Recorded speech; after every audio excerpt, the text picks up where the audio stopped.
बिस्मिल्लाहिर्रहमानिर्रहीम अस्सलाम वालेकुम। अमेरिका की एक जानिब पूरी दुनिया के अंदर बेइज्जती हो रही है, गलत विड्रॉवल, शिकस्त उन्होंने खाई अफगानिस्तान में, लेकिन उसका वो मलबा डाल रहे हैं पाकिस्तान के ऊपर जो इंटरनेशनल सतह पर। अब अमेरिका के साबिक स्टेट डिपार्टमेंट के एडवाइज़र वली नसर, उन्होंने एक ज़बरदस्त किताब लिखी है और इस किताब में उन्होंने एक बड़ा इंकशाफ किया है। उन्होंने कहा है कि उस वक्त रिचर्ड हालब्रोक उनकी मुलाकात होती है जनरल कियानी से और उन्होंने जनरल कियानी को आकर बताया कि हम 2014 तक अफ़गानिस्तान के अंदर अफ़गान आर्मी को इतना ट्रेन कर देंगे, हम 4 लाख की फ़ौज खड़ी कर देंगे जो कि वो अफ़गान तालिबान से लड़ेंगे। इस वीडियो की अहम डिस्कशन चलती रहेगी, लेकिन आप सबसे पहले वीडियो को लाइक करें, हकीकत टीवी के बैकअप चैनल हकीकत टीवी 2.0 को सब्सक्राइब कर लें और बेल आइकन पर ज़रूर क्लिक करें। उस वक्त जनरल कियानी ने, चूँकि ऑलरेडी पाकिस्तान के पास रिपोर्ट्स थी कि अमेरिका ये जंग जीत नहीं सकता, आप देखिए कि जनरल कियानी के बाद जाकर इन्होंने पूरी दुनिया के अंदर देखा कि अब हमसे गलती हो गई है और वो अफ़गान तालिबान को ढूंढते फिर रहे थे।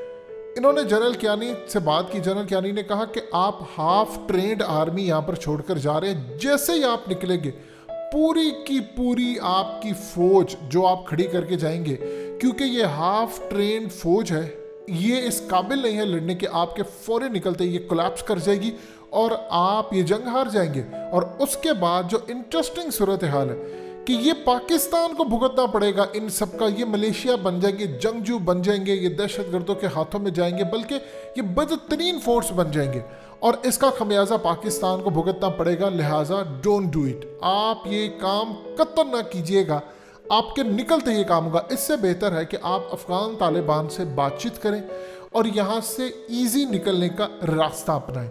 ये उस वक्त की सूरत हाल है कि जनरल कियानी ने प्रिडिक्शन कर दी थी कि अमेरिका आप यहाँ से जीत नहीं सकते, आपको अफगान तालिबान से बातचीत करना होगी, आप यहाँ से चले जाएं और ये जो आर्मी है आपकी ये कोलैप्स कर जाएगी। उस वक्त अमेरिकी असल में सूरत हाल ये पैदा हुई कि अमेरिका ने फैसला कर लिया था कि उन्होंने निकलना है। 2011, 12, 13 में वो फैसला कर रहे थे कि अब अफगान तालिबान के लीडरों से बातचीत करें, फिर उन्होंने ढूंढना शुरू कर दिया, मामला तय करे कि दोहा में कोई ऑफिस खोलें, ये करें वो करें, लेकिन अफगान तालिबान पहले मान नहीं रहे थे। पाकिस्तान भी चाहता था कि जंग खत्म हो और ये पूरे का पूरे सूरत हाल इतनी जो ख़राब है ये क्लियर हो।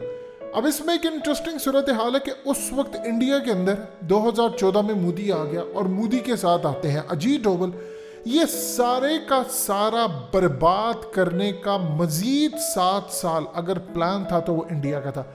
अजीत डोभाल आया, उसने आकर कहा, क्योंकि इंडिया ने ट्रेनिंग दी अफगान आर्मी को, साथ साथ टीटीपी को भी ट्रेनिंग देते रहे, बीएलए को भी देते रहे, अजीत डोभाल पैसा भी देते रहे, इन्वेस्टमेंट करते रहे। इन्होंने बार बार अमेरिका को, यूरोप को यकीन दहानी करवाई कि आप बेफिक्र हो जाएं, ये ऐसा लड़ेंगे जिसकी इंतहानी, और वो कोशिश ये करता रहा। हमारी फौजें भी आहिस्ता आहिस्ता यहाँ पर है। पहले अजीत डोभाल यकीन दहानी सीआईए को करवाता रहा, बेफिक्र है, हम इनको ट्रेनिंग देंगे, हम इनको पूरी तरह तैयार करेंगे, आप यहाँ से चले भी जाएंगे तो ये बड़ी ट्रेंड होगी। वो लारा लगाई रखा, इन्होंने हथियार दिए, पैसा दिए, ये पाकिस्तान पर हमले और ये तमाम चीज़ें करवाते रहे। ये करते करते करते मामला इस तरह है, जब भी गुफ्तगू हो अजीत डोभाल बीच में आ जाए, यानी उसने अमरीकियों को पागल बनाना शुरू कर दिया कि आप बेफिक्र हैं, ये काम होगा, क्योंकि वो पूरी तरह टच में थे। अब इंडिया ने खुद बजाते तौर पे इनको ट्रेनिंग दी, लेकिन with the passage of time उसके बाद हुआ यूं कि डोनाल्ड ट्रंप आ गया इक़्तिदार के अंदर। डोनाल्ड ट्रंप के आने के बाद, डोनाल्ड ट्रंप चूंकि एस्टैब्लिशमेंट के खिलाफ था, उसको ये लगता था ये मामला काफ़ी हद तक ख़राब है, हम पैसा ज़ाया करें, ओपनली उसने पूरी दुनिया को कहा कि फौज के टॉप लेवल के जो जर्नैल हो मुझे पसंद नहीं करते, क्योंकि मैं इस जंग को तूल नहीं देना चाहता। अब देख लें पूरी दुनिया में स्कैंडल निकल आया, वो कह रहे हैं कि असल में ये जंग जारी रखने का प्लान था वो डिफेंस मैन्युफैक्चर कंपनीज जो कि माल बना रही थी इस जंग की वजह से। अब आप ये देखें कि पाकिस्तान की फौज के सिपह सालार का ज़बरदस्त एस्टीमेट था कि यानी 9 अरब डॉलर आप सालाना इनके ऊपर कैसे खर्च करेंगे, ये तो इस काबिल नहीं है, ये तो पाकिस्तान के लिए एक बहुत बड़ी तबाही लेकर आएंगे। लेकिन अमरीकी उस वक्त समझ ना पाए, वो इंडिया की चाल में आ गए। अब हुआ यूँ कि ये पूरी तरह लेकर चलते रहे, इन्होंने बर्बाद कर दिया पूरा अफगानिस्तान। इंडियन इन्वेस्टमेंट की, ट्रंप ने तो मोदी को कहा कि तुमने अफगानिस्तान में किया क्या है, एक लाइब्रेरी बना के समझते हो मैंने बड़ी इन्वेस्टमेंट की है, वो तो अच्छी खासी उसने बेइज्जती की। जब इनको रियलाइज हो गया कि इस जंग में कुछ नहीं, ये ट्रंप का असल में फैसला था, और इमरान खान जब ट्रंप से मिले तो उन्होंने उसको कन्विंस कर लिया।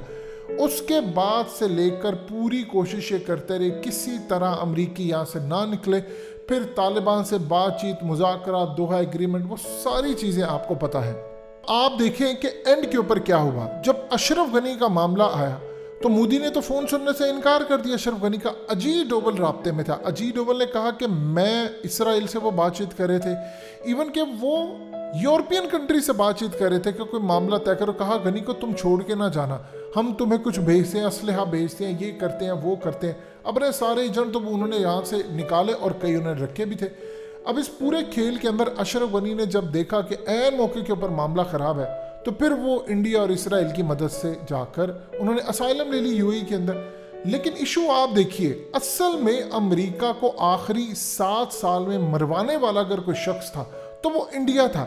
इनकी असेसमेंट गलत। अब देखिए, अमेरिका जब अपनी रिपोर्ट तैयार करता रहा, इंटेलिजेंस रिपोर्ट, तो उसमें रॉ की भी रिपोर्ट थी। उसमें भी उन्होंने देखा कि ये क्या रिपोर्ट देते, वो कह रहे थे आप बेफिक्र हो जाए, ये लड़ेंगे। आप जानते नहीं किस तरह इनके मेजर गौरव आर्या ने ओपनली सारी दुनिया के सामने एक ही वो शख्स बात कहता रहा आप देखते जाइएगा, हमने इनको ऐसा ट्रेंड किया है, ये तो शिकस्त खाएंगे।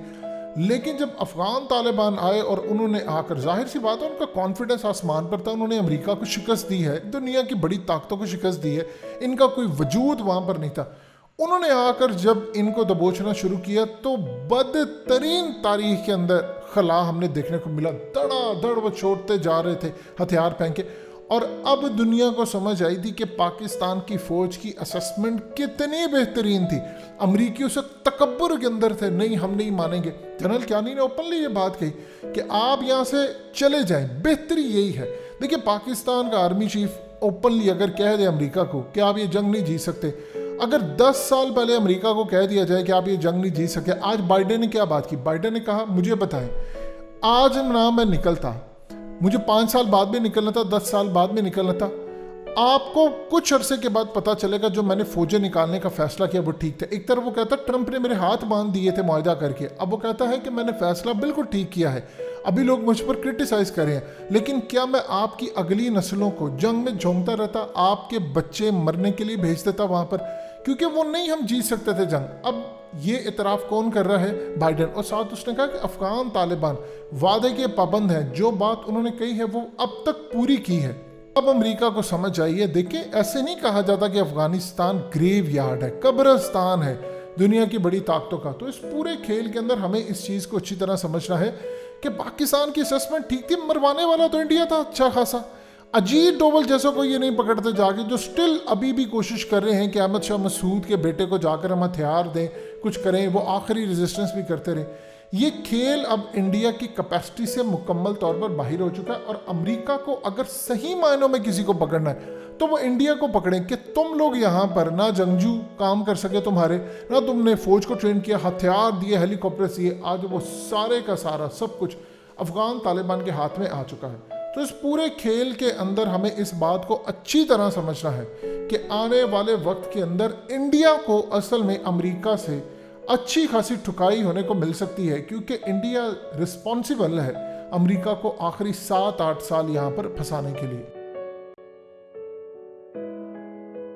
हकीकत टीवी के बैकअप चैनल हकीकत टीवी 2.0 को सब्सक्राइब करना मत भूलिए। वीडियो को लाइक करें, शेयर करें और कमेंट सेक्शन में अपनी राय का इजहार ज़रूर करें।